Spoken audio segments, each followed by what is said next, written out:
नमस्कार. काल संध्याकाळी म्हणजे शनिवारी संध्याकाळी 5 वाजता आपलं फेसबुक सेशन होणार होतं. ते काही कारणास्तव आपण पोस्टपोन केलं. व्यक्त तोच विषय घेऊन आज पुन्हा एकदा आम्ही तुमच्या भेटीसाठी आलेलो आहोत. त्याबद्दल मी सरदार जाधव आपल्या सर्वांचं स्वागत करतो. लहानपणापासून ज्यांचं लिखाण वाचत आम्ही मोठे झालो, ज्यांची पत्रकारिता पाहत आम्ही पत्रकारिता शिकलो, असे कोल्हापूरचे ज्येष्ठ पत्रकार सुधाकर काशीद सर आज आपल्या कटावरती चर्चेसाठी आलेले आहेत. त्यांचं मी स्वागत करतो. कोल्हापूरच्या कानाकोपऱ्याच्या इतिहासाची इत्तमभूत माहिती असणारे, ज्ञान असणारे, त्याचबरोबर कोल्हापूर भूषण सन्मान आणि ज्येष्ठ पत्रकार अशी सरांची ओळख माणसात आहे. सर पत्रकारिता असताना सरांनी कोल्हापूरच्या पाऊलखुणा हे पुस्तक लिहिलं, ज्यामध्ये कोल्हापूरचे रस्ते, कोल्हापूरचे चौक, कोल्हापूरचे तिकट्या, कोल्हापूरचे मंदिर, कोल्हापूर अशा खूप साऱ्या अशा गोष्टी आहेत ज्या आपण सहसा जाता जाता बघून जातो, परंतु त्याच्या पाठीमागे खूप सारा इतिहास आहे, त्याच्या पाठीमागे एक वेगळी जडणघडण आहे, जी सरांनी त्या पुस्तकामध्ये खूप सुंदर पद्धतीनं मांडलेली आहे.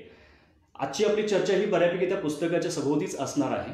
त्याचबरोबर सरांनी पत्रकारितेत असताना कोल्हापुरातील अवैध धंदे, जुगार, मटका यावरती सडेतोड लिखाण केलेलं आहे. त्याच्यावरती एक प्रकारचे जरब बसले. याचबरोबर सर कोल्हापूरचे, जुन्या कोल्हापूरचे गुगल म्हणूनही ओळखलं जातं. सर पुन्हा एकदा कट्टा कोल्हापूरमध्ये तुमचं स्वागत आहे.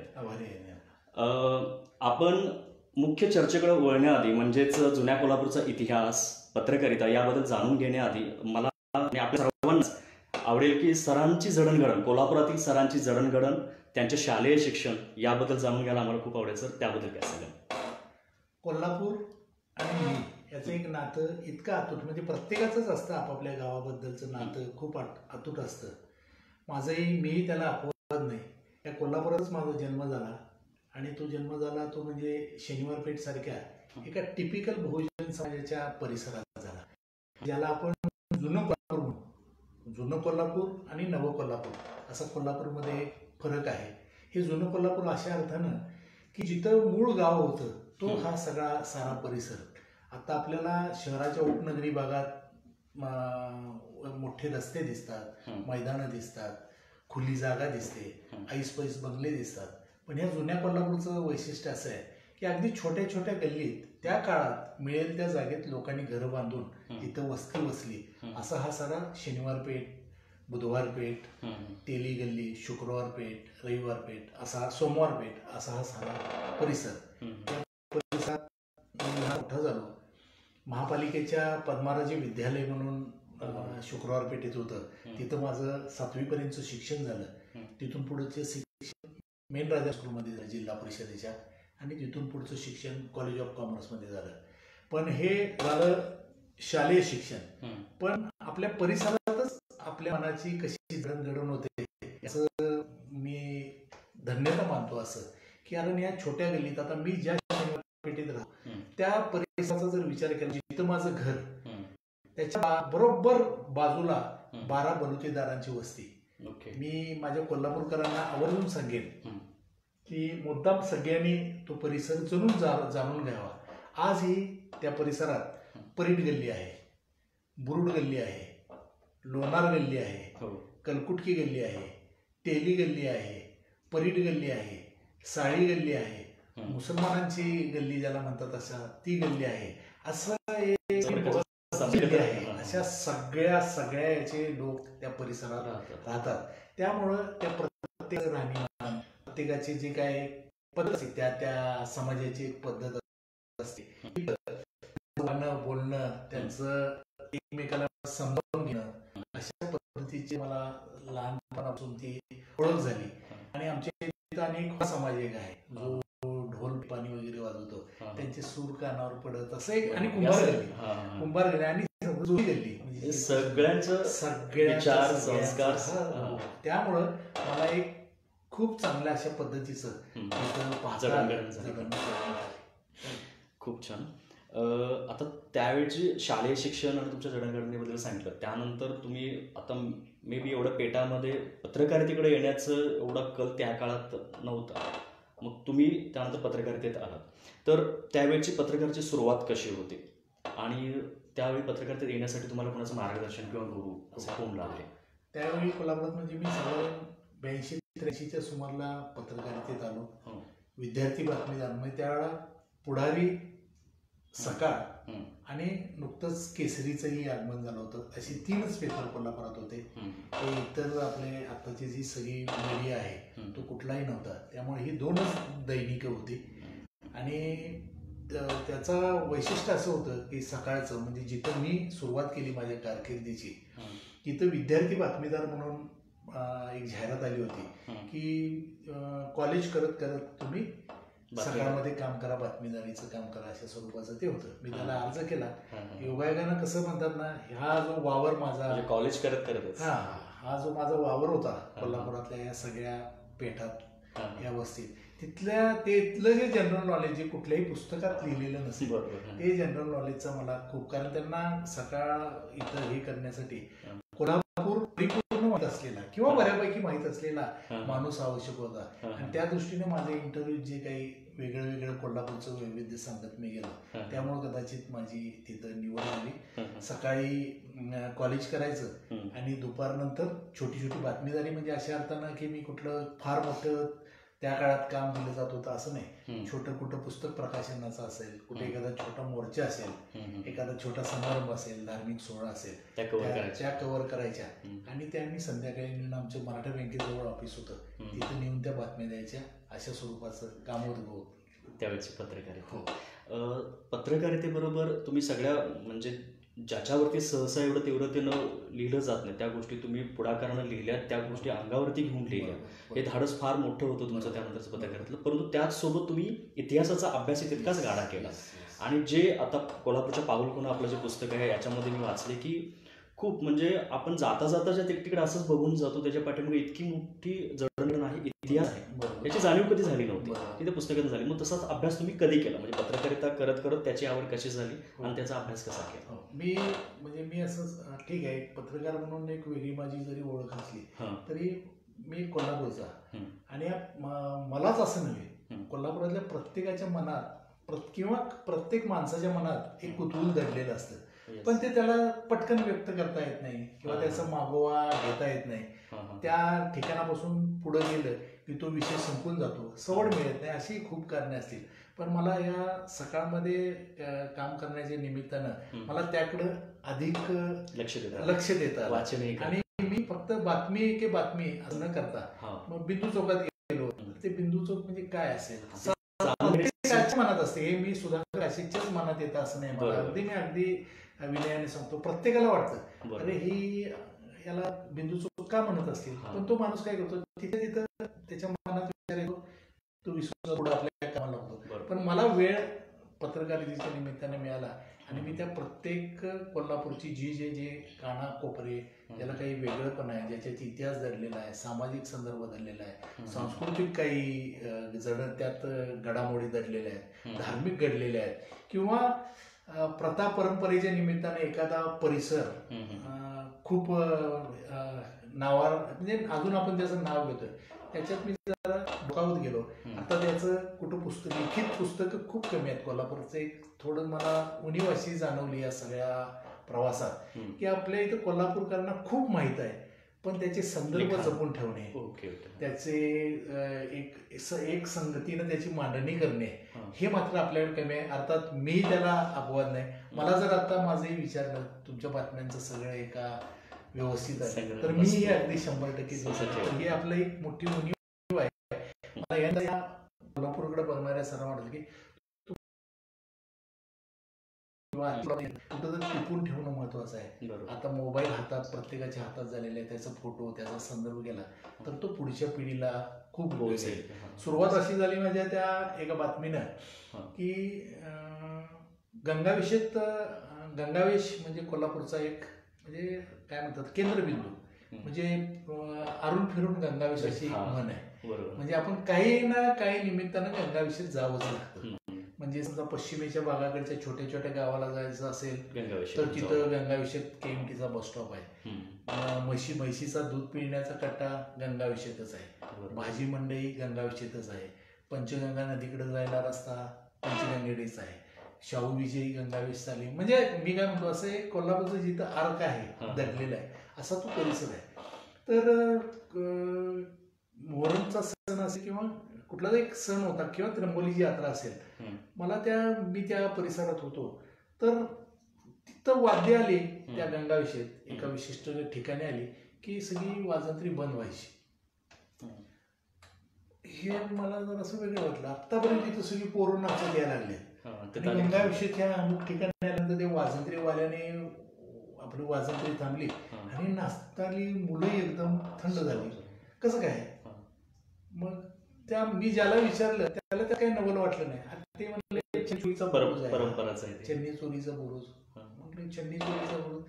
तर मग ते गंगावेश तिथं पूर्वी कोल्हापूरला जे बुरुज होते, तटबंदी होती, त्यातला एक बुरुज तिथं तो होता.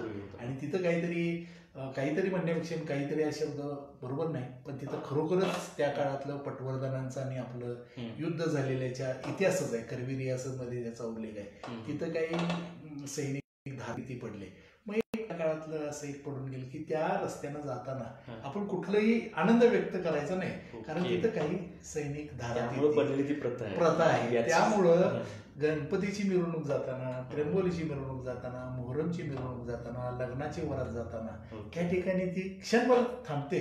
सगळे वाजंत्रीवाले थांबतात शांतपणे. काही पावलं असं कोण 10 पावलं जात असतील, कोण 5 पावलं असेल, एवढी शांतता पुढे त्या मिरवणुकीला प्रारंभ होतो. मग हे चन्नी चोरीचा बुरुज म्हणजे काय असं मी ते शोधत गेलो. मग त्याच्यावरून लक्षात आलं की कोल्हापूरला एक 7 किलोमीटर परिसराचा बुरुज होता शहराभोवती. त्या 7 किलोमीटरच्या आत हे सगळं कोल्हापूर शहर होतं. त्याला वेशी सगळ्या होत्या. आपण ज्याला आता क्वारंटाईन म्हणतो ती पद्धत म्हणजेच मी आता रेफरन्स तसा मी त्या अर्थानं जोडतोय. कोल्हापूरला वेशी होत्या, म्हणजे रविवार वेश होती, वरुण तीर्थ वेश होती, शनिवार वेश होती, मंगळवार वेश होती. या सगळ्या वेशीतून रात्री 8 नंतर परक्या माणसाला प्रवेश दिला जात नव्हता. किंवा यायचं असेल तर त्यांना आपली ओळख सांगून, कारण सांगून गावात यायची अशी प्रथा होती. शहराभोवती खंदक होता, म्हणजे दुसऱ्या शत्रूंना हल्ला करताना त्याला हे व्हावं, म्हणजे प्रतिबंध व्हावा अशा स्वरूपाची ती रचना होती. मग मी तो थोडी माहिती काढली, जुना नकाशा काढला खंदक होतं. आणि मी सकाळमध्ये त्याची कोल्हापूरची तटबंदीवर आता थोडी मला असं समजू की काहीतरी एक शैली आली असेल, काहीतरी माझ्या लिहिण्याला लय आली असेल, पण मला जसं त्यावेळेला सुचलं तसं मी लिहिलं. आणि मी अगदी त्यांचा नावाचा उल्लेख केल्याशिवाय मला पुढे जाणार नाही. विजय कोळेकर सारखे संपादक होते, तर मी त्यांना सांगितले सगळं अरे म्हटले हे तू मनातलंच लिहिलंयस, ह्याला कुठं तू असा शास्त्रीय डौल दिलेला नाहीस, कुठं तुझ्या मनातले हेच आहे मला. मग मला ते आत्मविश्वास अशा पद्धतीने म्हणजे सुरुवातीच्या काळात जसं माझे काही विचारांना मी तसं त्या विषयाला म्हणजे आकार देणारे, मला घडवणारे देखील संपादक त्या काळात भेटले. मला असे वेगवेगळे विषय मी शोधत राहिलो. खूप छान. म्हणजे ही घटना आता मलाही माहिती होती, मी एवढे वर्ष कोल्हापुरामध्ये राहतोय, म्हणून आम्हाला आमच्या दर्शकांना मला सांगावंसं वाटेल की सरांच्या इकडं या प्रत्येक गोष्टींचं इतकं ज्ञान आहे. तर आता लाईव्ह चालू असताना काही प्रश्न असतील, शंका असतील तर तुम्ही आमच्या कमेंट बॉक्समध्ये विचारू शकता. यावेळी आम्ही ते प्रश्नांचे उत्तर सर देण्याचा प्रयत्न करतो. आता सर तुम्ही सांगितलं गंगावेशचं उदाहरण, तसं प्रत्येक कोल्हापुरातल्या गोष्टींचं किंवा त्या ऐतिहासिक गोष्टींचा इतिहास सांगायचं म्हटलं तर एक एपिसोड्स असे निघत जाते. तर मला थोडक्यात तुमच्याकडून ऐकावं असं वाटेल की आता ब्रह्मपुरी कोल्हापूरची सगळ्यात जुनी वस्ती म्हटलं जातं, किंवा आम्ही एकदा म्हणजे आपले कोल्हापूरचे कलेक्टर होते अमित सैनी, त्यांच्याशी चर्चा करताना एक विषय निघाला होता की उत्खनन केलं तर हडप्पा संस्कृतीच्या आधीचं पण इथं काहीतरी निघू शकेल आणि कोल्हापूर एक वेगळं पर्यटन निर्माण होईल, एवढा इतिहास आहे. तर याची जाणीव सहसा आमच्या तरीने एवढी पण नाही आहे, परंतु तुमचा अभ्यास आहे. तर या ठराविक अशा गोष्टींच्या किंवा ठिकाणच्याबद्दल काही सांगाल का? ब्रह्मपुरी आणि म्हणजे आपल्या आसपासची जी मोठी शहरं जी म्हणतो महाराष्ट्रातली, देशाचं राहू दे, महाराष्ट्रातली ज्या मोठी शहरं म्हटली तर त्याचा एक 400 वर्षाचा 500 वर्षाचा इतिहास, 600 वर्षाचा इतिहास आहे.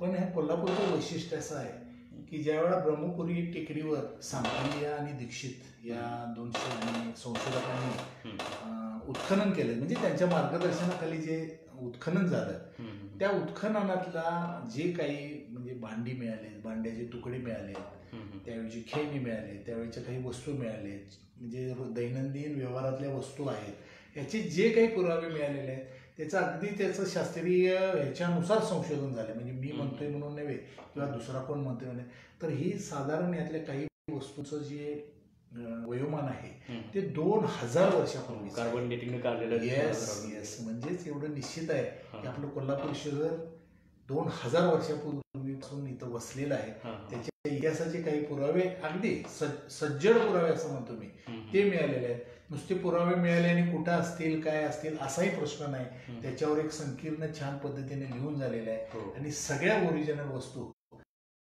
अगदी मांडून ठेवले. त्या वस्तूच्या खाली त्याचं नाव आहे, त्याचं काळ आहे, कशी सापडली हा देखील आहे. म्हणजे जिवंत इतिहास 2000 वर्षापूर्वीचा आपल्याला आहे हे निश्चित झाले.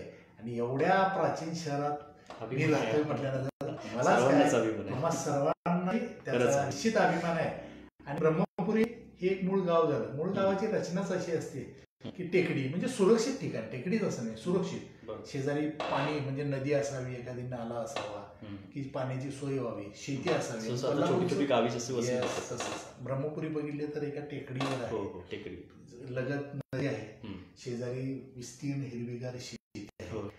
अशा पद्धतीनं ते फक्त ब्रह्मपुरी नाही, ब्रह्मपुरी, उतरेश्वर, खोलखंडोबा असा तो पट्टा गंगावेशीपर्यंत तो काळात जुन्या काळातला तो वसला. ते मूळ गाव. त्यानंतर अंबाबाई मंदिराची हे झाली, स्थापना झाली. त्याचा एक साधारण 6वं-7वं शतक असंपर्यंत येते निश्चित, अजूनही त्याचा हे नाही. मग ते गाव काही जण म्हणतात नैसर्गिक आपत्ती आली, काही म्हणतात आग लागली, काय म्हणतात काय नेमकं अजिबात कोणालाही माहीत नाही. पण ते शहर गाडलं गेलं आणि नवं शहर म्हणून किंवा त्याच काळात हळूहळू महालक्ष्मी अंबाबाई मंदिर एक स्थान झालं आणि त्याच्या भोवती कोल्हापूर शहर वसत गेलं. अंबाबाईचं मंदिर तिथं झाल्यानंतर अर्थातच राजवाडा म्हणजे पन्हाळ्यावरून राजधानी कोल्हापूरला आली. त्याचा राजवाडा अंबाबाईच्या देवळाजवळच बांधला. राजाचा राजवाडा तिथे म्हटल्यानंतर बघा यादवांचा वाडा आला, खर्डेकरांचा वाडा आला, चव्हाणांचा वाडा आला, राजन्यांचा वाडा आला, सगळे चव्हाणांचा वाडा आला. असे सगळे सरदार मानकऱ्यांचे वाडे त्याच्या भोवती आले, वाडे आले. त्याच्या भोवती दाटी-वाटीनं सगळी वस्ती वसत गेली. त्या काळात जेवढी जागा उपलब्ध होती त्या जागेत कशी वशी 2-3 खोल्याचं घर, पुढं सोफा, आत स्वयंपाकघर, अशा पद्धतीची घरं. अजूनही तुम्ही जर हुजूर गल्ली परिसरात गेला भावशिंगे रोडला किंवा बिंदू चौकाच्या पाठीमागचं बाराईमांचा परिसर गेला तर एका घरातून आपण डेन टाकली की दुसऱ्या समोरच्या घरात टाकू शकतो. एवढे छोटे छोटे बोळ अजून आहेत. अजूनही कोल्हापूरचा तो परिसर असा आहे की तिथं आजही म्हणजे मी आज 2020 मध्ये बोलतोय, आजही अनेक गल्ल्या अशा तर परिसरात आहेत की तिथं रिक्षा आजवर पोहोचलेली नाही. म्हणजे हे पूर्वीचं बांधकाम अजून तसं आहे. तटबंदीचा भाग अजूनही बिंदू चौकात एक कोल्हापूरच्या आठवण म्हणून तो तसाच्या तसा ठेवलेला आहे. तिथं आता तुरुंग आहे. पण पर्यंतच्या निदान रांगेला जातो, नवा राजवाडा, जुना राजवाडा जातो, अंबाबाईला जातो, त्र्यंबोलीला जातो. तर दुर्दैव असं आहे कोल्हापुरात खूप लोकांनी ही तटबंदी जवळून त्या तटबंदीनंतर तिथं तुरुंग आला की ज्यावर फाशीचं गेट होतं. त्यानंतर अंधार कोठडी, फक्त शब्द वापरतोय पण अगदी खतरनाक कैद्यांना कसं अंधार कोठडीत ठेवलं जात होतं. त्या अंधार कोठडीच्या खुणा तटबंदीवर सगळं आहे. ते अशा पद्धतीनं जर कोल्हापूर आपण बघत गेलो ना तर तुम्हाला सांगतो प्रत्येक गल्लीत म्हणजे धाडसानं म्हणतो अशी काहीतरी वस्तू दडलेली आहे प्रत्येक गल्लीत दडलेली. तर तेच आम्हाला तुमच्याकडून ऐकायचं आहे. ऍक्च्युली तेही मुद्दे माहीत नाहीत की कुठे कुठे काय आहे. ठळक जे मुद्दे आहेत जे तुम्हाला माहीत. मला एक वरचा असा प्रश्न विचारायचा की तुम्ही मला बोलताना बोला कोल्हापूरच्या सभोवती एक तटबंदी होती. मग ही कुठल्या काळात होती आणि त्यानंतर मग हे पुढं बदल कसे होत गेले असं बघा. मग तटबंदी सांगतो ही तटबंदी कुठल्या आपण बिंदू चौकापासून म्हणून तिथं ती आहे ते डोळ्यासमोर घ्या. आता ती तटबंदी कशी होती मी सांगतो. शिवाजी रोडचा परिसर तटबंदी तशी आत वळली बघा कम्युनिस्ट पक्षाच्या ऑफिसच्या तिथून तशीच ती म्हणजे शिवाजी रोडला पॅरलल तटबंदी पुढं आता जी चपलाची दुकान आहेत तिथून पापाची तिकटीतून गंगावेशीतून तटाकडील तालीम म्हणजे तटाच्या जवळची तटाकडील तालीम, तिथून पुढे वरुण तीर्थवेश ते मंगळपेठ. आत्ताही मंगळपेठेत अगदी थोडी डॉक्टर गुणे मूत्रविकार तज्ञ त्यांच्या दवाखान्याच्या बंदीचा तो भाग आणि एवढ्या राऊंड मध्ये म्हणजे एवढ्या ह्याच्या परिघात आज सगळं छोटं घरायचं आपलं कोल्हापूरचं ते शहर होतं. त्याला त्या वेशी होत्या, अजूनही ते म्हणतात बघा, शनिवार वेश, तीर्थ वेश, गंगा वेश, रविवार वेशीला आदित्यवार वेश म्हणतात. हे सगळं अजून आहे. त्यानंतर काय झालं, शहर एका मर्यादित ह्याच्यातच खूप दुर्गंधी, ड्रेनेजची व्यवस्था, संख्या जशी वाढवली तसं कंजेस्टेड व्हायला लागलं. एका इंग्लिश अधिकाऱ्याने तर लिहून ठेवले की मला कुठेही जगात न्यायचं आणि डोळे झाकून आणून एक सोडलं, ते वासानं कोल्हापूर ओळखेल त्या काळातलं एवढं ते त्याचा एक दर्प त्याच्या नाकात तो बसला होता, अशी त्याची ओळख आहे. मला आता त्या वेगवेगळ्या गोष्टींच्या बद्दल ऐकायचंच आहे, परंतु आता तुम्ही सांगितलं की मंदिरांचा इतिहास. आता मी अभ्यास करताना थोडी अशी जाणीव झाली होती की कोल्हापुरात काही महादेवाचे मंदिर आहेत, आता कपिल तीर्थ, नंतर उत्तरेश्वर वगैरे, तर त्याला एक फार मोठा इतिहास आहे. तिथं ज्या पिंड आहेत, म्हणजे तिथल्या आम्हाला पुजाऱ्यांनी सांगितलं होतं की त्या पिंड तर किती खालीपर्यंत आहेत त्याही माहीत नाही, स्वयंभू. तर तोही म्हणजे तो इतिहास जवळ हजारो वर्षापूर्वीचाच आहे. तर या मंदिरांच्या बद्दलचं काय थोडक्यात सांगाल? अशी जुनी मंदिर, आता अंबाबाई मंदिर तर आहे. हे मंदिर झाल्यानंतर आपले कोल्हापूरचं म्हणजे कोल्हापूरची वेगळी ओळख जसं शेतीच्या क्षेत्रात आहे, उद्योगाच्या क्षेत्रात आहे, सांस्कृतिक आहे, कलेच्या दृष्टीनं आहे, खेळाच्या दृष्टीनं आहे, तशीच धार्मिक एक 100% कोल्हापूरची वेगळी ओळख आहे. तो मानणारा एक वर्ग आहे. अंबाबाईच्या निमित्तानं एक मोठं धार्मिक अधिष्ठान येत आहे की म्हणून अनेक जे पर्यटक येतात त्यातला 80% वाटा अंबाबाईच्या निमित्तानं कोल्हापूरला आहे. तर त्या निमित्तानं हे एक दक्षिण काशी असंही याची ओळख आहे. तर त्या निमित्तानं ह्या सगळ्या त्या काळातल्या या दैवतांची स्थापना झालेली आहे. मग आता खोल खंडोबा जर बघितलं तर त्या मंदिराचं वैशिष्ट्य असं की साधारण मंदिर पायऱ्या चढून वर जावं लागतं आणि देवाचं दर्शन घ्यावं लागतं. त्यामध्ये 22 पायऱ्या उतरून खाली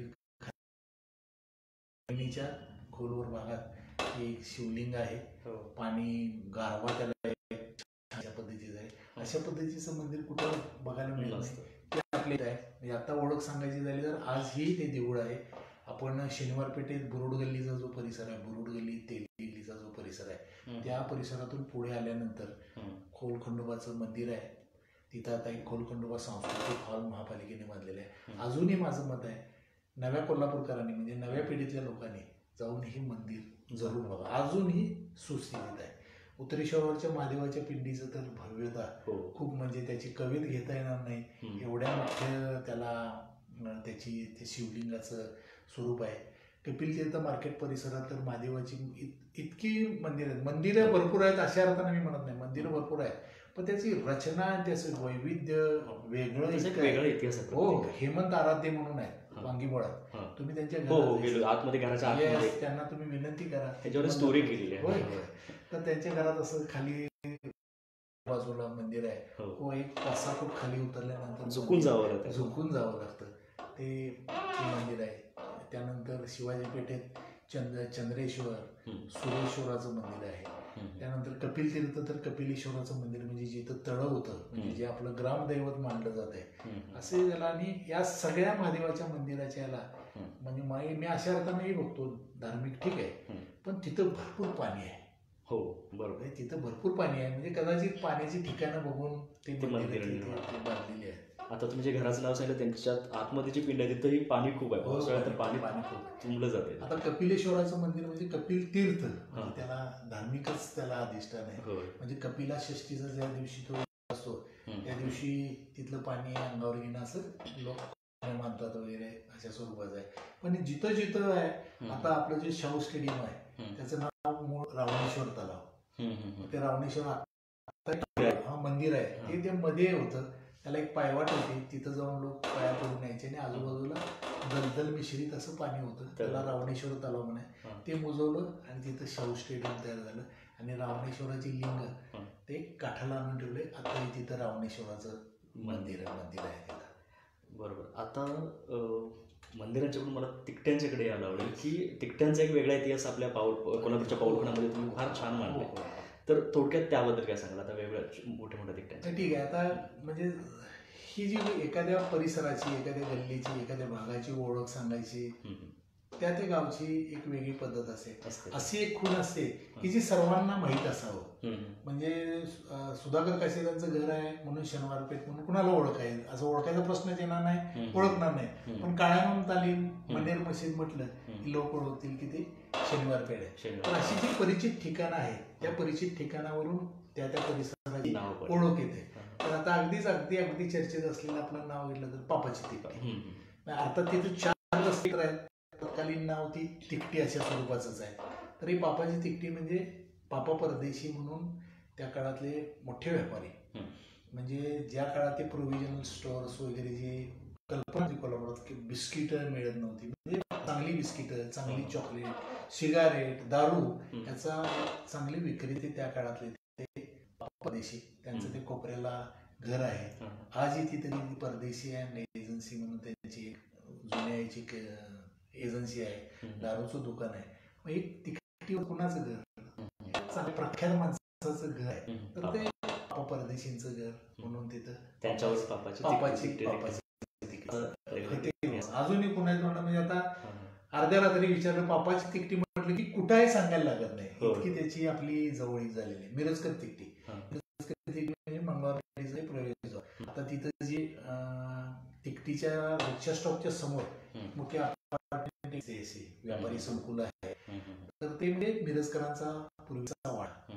मिरजकर म्हणजे कोण, तर जे आता ज्याला आपण चेक म्हणतो, डीडी काढला म्हणतो, अशा स्वरूपाचे जे व्यवहार म्हणतो, ते त्या काळात हुंडीचा व्यवहार करणारे, म्हणजे इतकी विश्वासार्हता होती त्या मिरजकरांच्या हुंडीला की देशात कुठेही गेलं आणि मिरजकरांची हुंडी म्हटलं तर ती लगेच ओटली जायची. असं तर मिरजकरांचं ते वाड्यात सगळे लोक दिवाणजी वगैरे बसायचे. आणि मिरजकर म्हणून ती मोठी व्यक्ती आहे जी कोल्हापुरातली तिथं राहत होते. त्यामुळे आज ही मिरजकरांचं आता फक्त एक त्यांची फॅमिली जरूर आहे तिथं, पण अनेक नवी कुटुंब, नवे उद्योग त्या वाड्यात झाले. पण मिरजकर तिकटी प्रत्येकाच्या तोंडावर आहे. कुठं मिरजकर तिकटी बारपेटे त्याचा सांगायला कोल्हापूरला इतका प्रगल्भ इतिहास आहे. मे बी तुम्ही मला म्हटलं 500-600 वर्षांच्या इतिहासाचे शहर खरं आहे, 1000 वर्षाच्या इतिहासापैकी एक हे शहर आहे.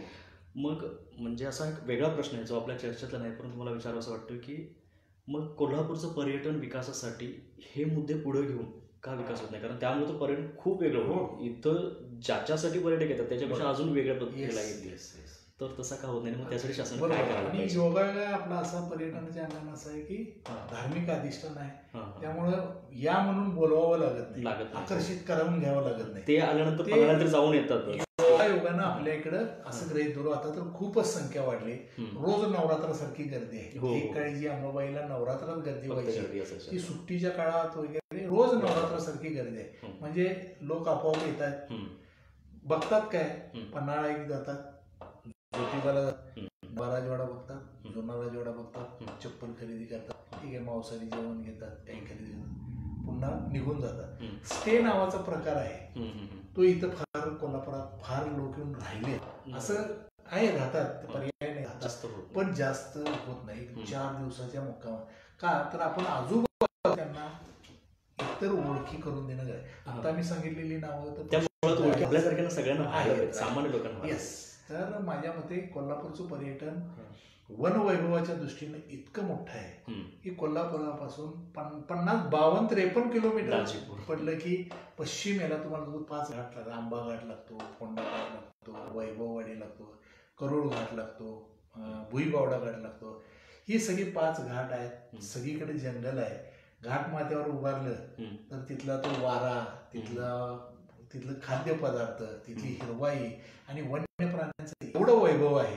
आता तर व्याघ्र प्रकल्प कोल्हापूर चांदोलीचा अगदी आपल्याला इथं गव्यांचा आहे, अस्वल आहेत, म्हणजे हे प्राणी आहेत म्हणून ज्याला असं नाही. वन वैभव तर एवढा आहे की वर्ल्ड हेरिटेजच्या यादीत आपला हा पश्चिम घाटाचा समावेश, एवढं सगळं वैभव आहे.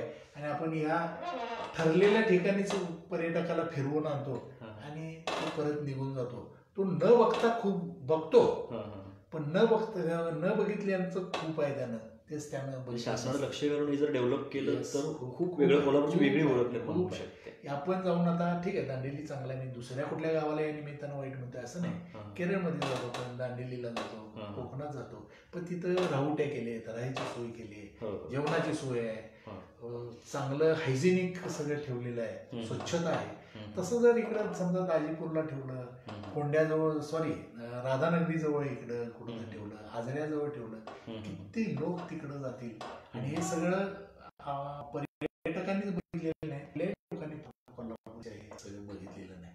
तर एवढं सगळं दडलेलं कोल्हापूर खूप आहे, जे समोर आले त्याच्यापेक्षा ते पुढे येणं गरजेचं, खरंच गरजेचं आहे.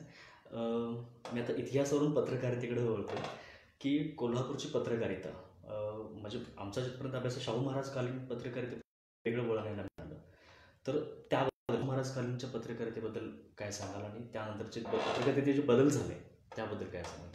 अगदी माझ्या मर्यादा अशा आहेत की मी 50 वर्षापूर्वीच सांगू शकेन असं, कारण मला त्याच्यापूर्वीचं त्या पत्रकारितेबद्दल माहिती नाही. पण मला इथलं पुढारी अगदी सांगायला, पुढारी, इंद्रधनुष्य वाचलेलं आहे मी, समाज वाचलेला आहे, लोकसेवक वाचलेला आहे, राष्ट्रशक्ती वाचलेलं आहे, ही लोकमान्य वाचलेलं आहे, सत्यवादी वाचलेले, ही कोल्हापुरातली त्या काळातली आपापल्या परीने 4 पानाचं असायचं, 6 पानाचं असायचं. आपापल्या परीनं ती प्रत्येक दैनिकाची एक वेगळी त्यांची ओळख होती. सत्यवादी तर रविवारचा सत्यवादी मिळत नव्हता, म्हणजे अगदी सांगतो एखादं दैनिक मिळत नाही असे दिवस कोल्हापूरचे मी सत्यवादीला बघितलेले नाही. पुढारीनं त्याचं एक स्थानिक लोकल खूप छान पद्धतीनं जपलं, सत्यवादीनं त्याचं वैविध्य जपलं.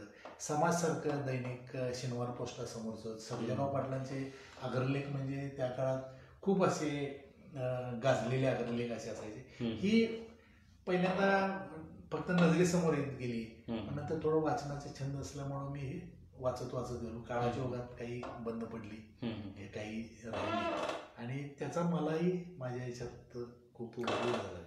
आता पत्रकारितेत असल्यामुळे तुम्ही आणि त्या काळात कोल्हापूर एक चळवळीचं माहेरघर होतं, जिथं खूप शेतकरी चळवळी असतील किंवा खूप वेगळ्या वेगळ्या चळवळी आणि वेगवेगळा विचार, शाहूंच्यापासून आलेला एक वेगळा विचार इथं फार चांगला रुजला.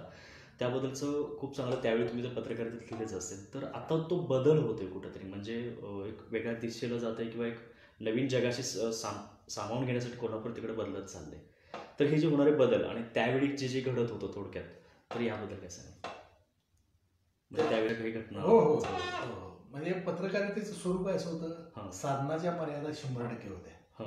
म्हणजे पीटीआय युएनआय हाच एक म्हणजे आंतरराष्ट्रीय आणि राष्ट्रीय बातम्या मिळवण्याचा फक्त सोर्स होता, आणि बाकी ज्या बातम्या फोनवर मिळायच्या त्या आमच्या परिसरातले बातमीदार ते फोनवर द्यायचे. ते कोणाचा फोन त्यावेळेला लाईटनिंग कॉलवर भर असायचा. लाईटनिंग कॉल म्हणजे सगळीकडचे कनेक्शन थांबवून फक्त तो दैनिकांना ती बातमीसाठी म्हणून त्याचे चार्जेस असायचे. आम्हाला चिपळूणवरून भूकंप झाला की लाईटनिंग कॉलवरून तो भूकंप तेवढाच कॉल एक म्हणजे सगळ्या बाकीच्या लाईन बंद ठेवायच्या, लाईटनिंग कॉल त्याचे चार्जेस खूप होते, पण ते अर्थात ते दैनिकांना ते करावं लागतच होतं. आणि नंतर हळूहळू पत्रकारितेत एक वेगळं आम्ही ही जी पत्रकारिता ती मर्यादा अशा होते की जे कोल्हापुरात घडेल त्याच्याकडचं काही देऊच शकत नव्हतं. त्यात ही वाहनाच्या मर्यादा असायच्या, लवकर कळायचं नाही असंही असायचं. तर त्या काळात त्या एका परिघात राहूनच पत्रकारिता झाली. त्यामुळे सगळा जो भर राहिला तो स्थानिकच भर राहिला. त्या धार्मिक बातम्या, राजकीय बातम्या, पावसाच्या बातम्या, शेतीच्या बातम्या, शाळांच्या बातम्या, आणि त्याला जोडीला फक्त धगधगत असायचं म्हणजे कोल्हापूरचं सामाजिक आणि राजकीय आंदोलनाचे. खूप म्हणजे खूप चांगलं त्याला आम्हाला जोड मिळत गेली. इतकी माणसं बघायला मिळाली, म्हणजे तत्व ज्याला आता म्हणतोय आपण, एखाद्याला विचारावं लागतं की बाबा तू कुठल्या पक्षात आहेस आता, असं विचारावं लागतं.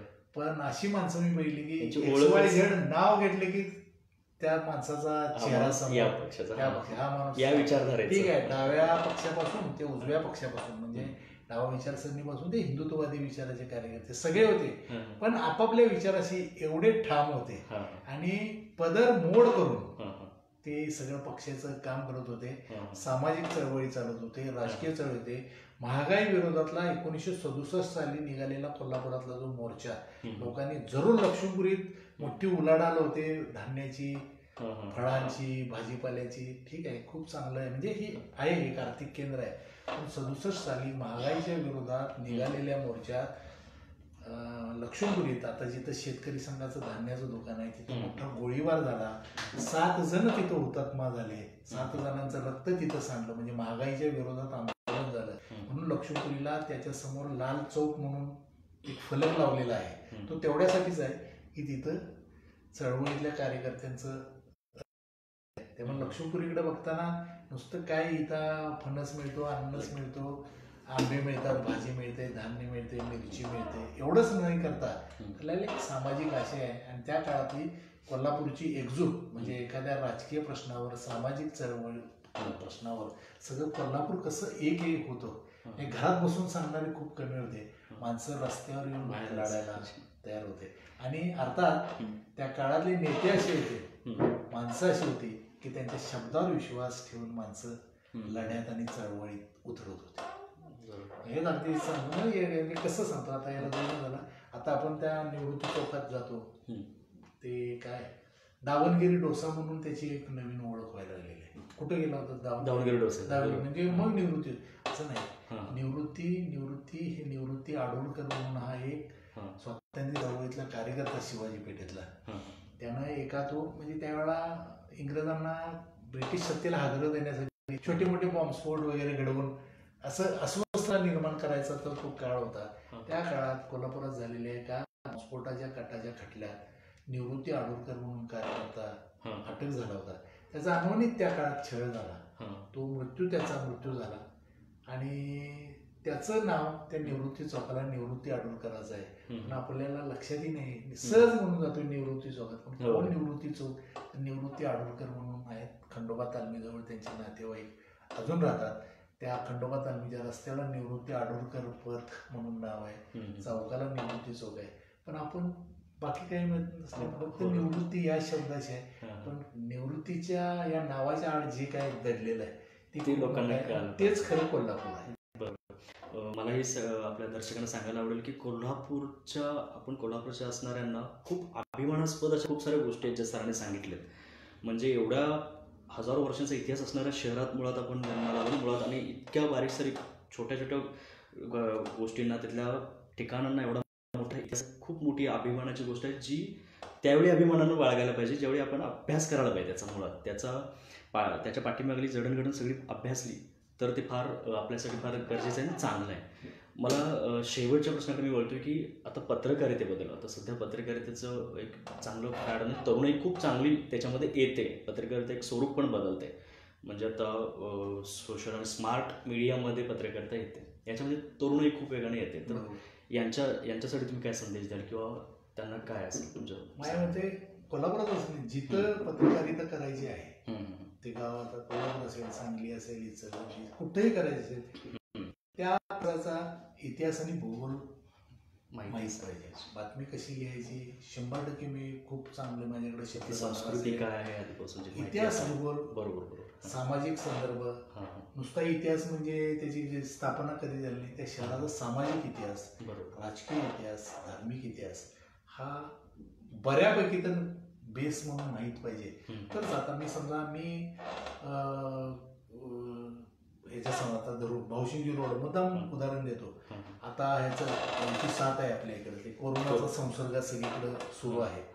मग आता एक चर्चा सुरू आहे की होमिओपॅथी चांगली, त्याच्यावर ॲलोपॅथी चांगली, काय आयुर्वेद चांगलं, अमुक तमुक सगळी सुरू आहे. तर भाऊसिंगी रोडवर आता ही बातमी लिहिताना मी म्हणतो ना, थोडे सामाजिक संदर्भ, जुना इतिहास माहीत पाहिजे एवढ्यासाठी की भाऊसिंगी रोडवर एक दवाखाना आहे, सरदेसाई न्यूजपेपर स्टॉलच्या शेजारी छत्रपती शाहू होमिओपॅथी दवाखाना असायचा. हा अगदी छोटी खोली, बघितलं तर कोण तिकडं म्हणजे जाणारही नाही. आपल्याकडं दवाखाना म्हणजे तो झटपट पाहिजे अशी आपल्या एक डोक्यात बसलेला आहे, झालेलं आहे. त्यामुळे अशा जुन्या याच्याकडं माणसं बघतही नाही. तर तो दवाखाना ज्या वेळा, आज जशी कोरोनाचा संसर्ग आहे तसं ज्या वेळा प्लेगची साथ कोल्हापुरात 1909 साधारण ते साल असावं, त्या काळात होती. तर इतके लोक 2000 माणसं त्यावेळेला कोल्हापुरात मेलेल्याची नोंद आहे त्या प्लेगच्या साथीत. तर त्या काळात ॲलोपॅथी बरोबर शाहू महाराजांच्या लक्षात असेल की होमिओपॅथी ही याच्यावर उपचारासाठी करू शकते. त्यामुळं तिथं त्यांनी प्लेगच्या काळात तो दवाखाना बाहेरून डॉक्टर आणून सुरू केला. तो शाहू महाराजांनी 1909 साली सुरू केलेला तो दवाखाना आहे. अजूनही तो दवाखाना सुरू आहे. ते जुन्या काळातलं फर्निचर, जुन्या काळातल्या बाटल्या, जुन्या काळातले ते बाक बसायला, जुन्या काळातले दरवाजे अजूनही ते दवाखाने आहेत. 5 रुपये काय ते म्हणतात त्याला ऍडमिशन फी म्हणून त्या दवाखान्याची आहे हा, आणि 5 रुपयाचं औषध असं त्याचं आहे. अजूनही अत्यल्प प्रतिसाद आहे त्याला, म्हणजे माहीतच नाही. म्हणून म्हणतो मी या अंगाने जर त्या दवाखान्याला आता मी नव्या पिढी समोर आणला, मी म्हणतो 100च्या 100 माणसं जाणार नाहीत, 10 माणसं तरी तिकडं ओळखतील कोणतरी काय आहे बघायला. हे पत्रकारितेतल्या लोकांनी सांगत आहे. मुद्दाम मी त्या मुद्द्यावर येतो की हे आमचं काम आहे की हे बाबांना अशा गोष्टीला समाजासमोर मांडणार. फक्त 2 राजकीय नेत्यातला वाद, 2 राजकीय पक्षात चाललेली चढाओढ, एकमेकाला फोडून घ्यायचं सुरू असलेलं काहीतरी भ्रष्टाचार, ही या बातम्या 100% आहेतच. पण त्याच्या जोडीला जर तुम्ही अशा वेगवेगळ्या बातम्यांची जर जोड दिली तर 100% लोकांना ते खूप आवडतं. पण तो सांगणारा कोण नसतो. मी म्हणतो ठीक आहे, मी सुधाकर काशींना लिहिलं आहे 1001% अगदी बिनचूक असेल असा अजिबात माझा या क्षणी दावा नाही. मी काय केलं, ही वस्तू एक पेटी आहे, त्या पेटीवर खूप वर्षापासूनची धूळ साचली होती, ती मी फुंकर मारून स्वच्छ करायचा प्रयत्न केला. बऱ्यापैकी काही पेट्या दिसल्या, काही अर्धवट दिसल्या, काही पेटीवरची धूळ अजून पूर्णपणे झटकता आलं नाही, पण निदान कळालं ही वस्तू काय आहे. मी ती फक्त समाजासमोर आणली आणि जेवढी माहिती आहे मला ती लोकांसमोर आणली. आता माझं मत आहे, आणि तरुण पत्रकारांनी, तरुण पिढीनं, फक्त पत्रकारांनी जे काम करा असेल, चांगली मुलं आहेत, मुली संशोधन वृत्तीचे आहेत, कोल्हापूरकर आहेत, त्यांनी त्यात थोडं चालावं. मी काढलेल्या माहितीपेक्षा आणखी काही माहिती जरूर पुढे येईल.